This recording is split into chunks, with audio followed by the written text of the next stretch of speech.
हम लोग आज इकट्ठा होकर मानवर काशीराम साहब के जन्मदिन मना रहे हैं। उसी तरह से हमारे समाज में जितने भी महापुरुष जन्मे हुए हैं, समय समय पर हम आकर उनको अगर एक दिन साल में याद कर लेते हैं तो हमारे समाज में मजबूती आएगी और हमारे समाज में सीखने की ऊर्जा भी आएगी।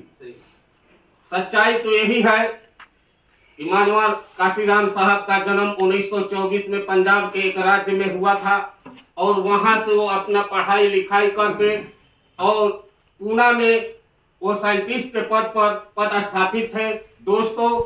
आज तो बहुत सारी पढ़ने लिखने को हमें हमारे गार्जियन के द्वारा स्कूल विद्यालय सब दे दिया जाता है, लेकिन जरा आप सोचिए कि उस जमाने में अगर वो साइंटिस्ट बने थे पढ़ लिख कर, तो उनके अंदर कुछ न कुछ खुदा का दिया हुआ गिफ्ट था, भगवान का दिया हुआ गिफ्ट था, जिसको उन्होंने प्राप्त किया और साइंटिस्ट प्राप्त किए। लेकिन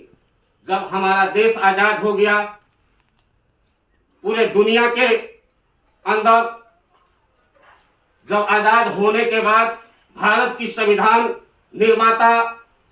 डॉक्टर भीमराव अंबेडकर जी ने